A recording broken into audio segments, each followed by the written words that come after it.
আপনারা অবস্থান করুন যার যে জায়গায়। আপনাদের সব কিছু দেখার সঙ্গে জায়গার স্থান পরিবর্তন করবেন না, সবাই জায়গায় থাকেন, সবাই তার নিজ নিজ জায়গায় অবস্থান গ্রহণ করেন,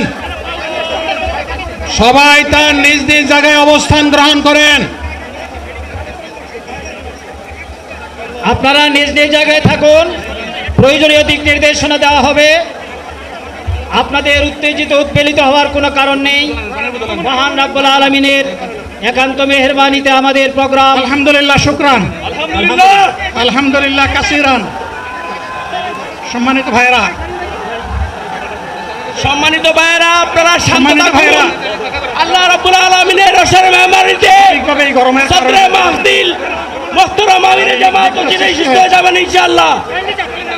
আমি আল্লাহ তাআলার শুকরিয়া আদায় করি, আল্লাহ তাআলার শুকরিয়া আদায় করি আবার আপনাদের সামনে দাঁড়াতে পেরেছি। আমি বলেছিলাম দুর্নীতিমুক্ত বাংলাদেশ ইনশাআল্লাহ সবাইকে নিয়ে আমরা গড়ব। আমরা কথা দিচ্ছি, বাংলাদেশ জামাত ইসলামী যদি আল্লাহ তাআলার মেহেরবানি এবং সরকার জনগণের ভালোবাসা নিয়ে সরকার গঠন করে, তাহলে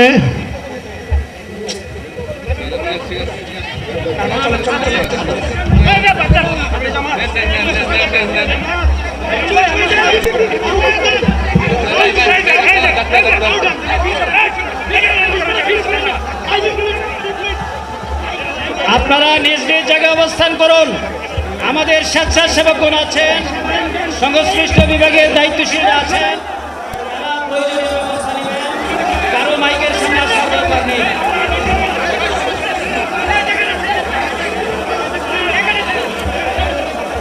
আপনারা অবস্থান করুন নিজ নিজ জায়গায়।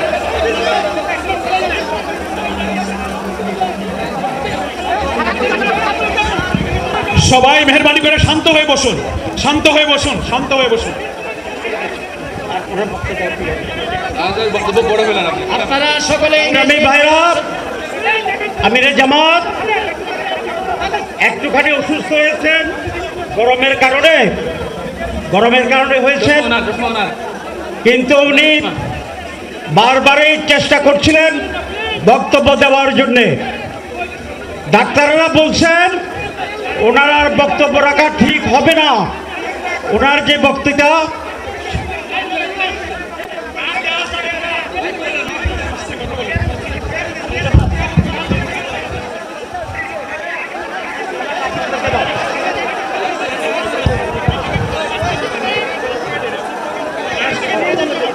আপনারা নিজ নিজ আসনে উপবেশন করুন।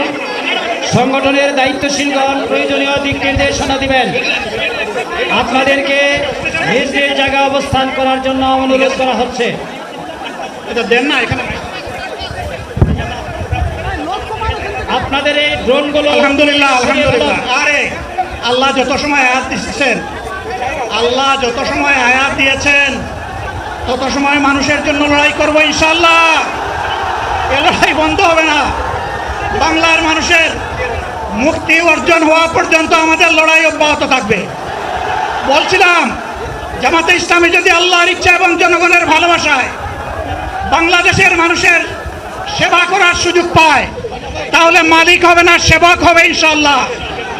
আজ আমি ঘোষণা দিচ্ছি, লক্ষ জনতাকে সাথে নিয়ে বাংলাদেশ জামাতে ইসলামী থেকে যারা আগামীতে সংসদ সদস্য হিসাবে নির্বাচিত হবেন, তারা কথা বন্ধ করেন, আপনারা কথা বন্ধ করেন, সবাই বসে পড়েন, সবাই বসেন, কেউ দাঁড়াবেন না, সবাই বসেন।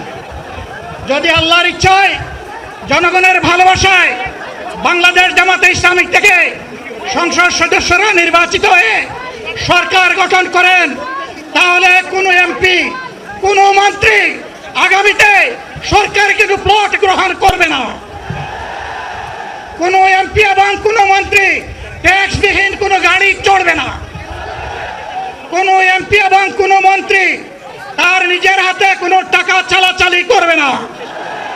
কোনো এমপি এবং কোনো মন্ত্রী যদি তার নির্দিষ্ট কোনো কাজের জন্য বরাদ্দ পেয়ে থাকেন, কাজ শেষ হওয়ার সাথে সাথে বাংলাদেশের 18 কোটি মানুষের কাছে তারা তার প্রতিবেদন তুলে ধরতে বাধ্য হবে। সম্মানিত বন্ধুগণ, চাঁদা আমরা নিব না, দুর্নীতি আমরা করব না, চাঁদা আমরা নিতে দেব না, দুর্নীতি আমরা সহ্য করব না। এই বাংলাদেশটাই আমরা দেখতে চাই। যুবকদেরকে আমরা স্পষ্ট ভাষায় বলতে চাই, বন্ধুগণ, তোমাদের সাথে আমরা আছি। আমি আজকে জামাতের আমির হিসাবে এখানে কথা বলতে আসিনি। আমি এসেছি বাংলাদেশের 18 কোটি মানুষের একজন হয়ে কথা বলতে। আমি শিশুদের বন্ধু, আমি যুবকদের ভাই, আমি বয়স্কদের সহযোদ্ধা, আমার বোনদের আমি ভাই। সুতরাং তাদের মুক্তির জন্যেই আমি দায়িত্ব নিয়ে আজকে এখানে দাঁড়িয়েছিলাম। আল্লাহর ইচ্ছা শরীর আমাকে সাময়িকভাবে সহযোগিতা করে নাই, এটাও আল্লাহর ইচ্ছা যে এখন আল্লাহ আমাকে কথা বলার সুযোগ দিচ্ছেন। আমি বলতে চাই, বাংলাদেশের নির্দিষ্ট কোনো শ্রেণীর মুক্তির জন্য আমাদের এই লড়াই নয়। রাস্তার একজন পরিচ্ছন্নতা কর্মী, চা বাগানের একজন শ্রমিক, রক্ত পানি করা ঘাম জড়ানো আমার একজন রিক্সা চালক ভাই, মাঠে ময়দানে বাংলাদেশের মানুষের মুখে যারা এক মুঠো ভাত তুলে দিতে চায়, আমার সেই কৃষক বন্ধুটি, আমি তাদের হয়ে আজকে এখানে কথা বলতে এসেছি। আমি কোনো অভিজাত শ্রেণীর হয়ে এখানে কথা বলতে আসিনি। আল্লাহ তাআলার অশেষ মেহেরবানি, আজীবন সকল রক্ত চক্ষুকে উপেক্ষা করেছি, জেল জুলুমের পরোয়া করি নাই। আমার আফসোস, 24 সালে জাতিকে মুক্তি দিতে গিয়ে যারা জীবন দিয়ে শহীদ হলো, আমি তাদের একজন হতে পারলাম না। আপনাদের কাছে দোয়া চাই,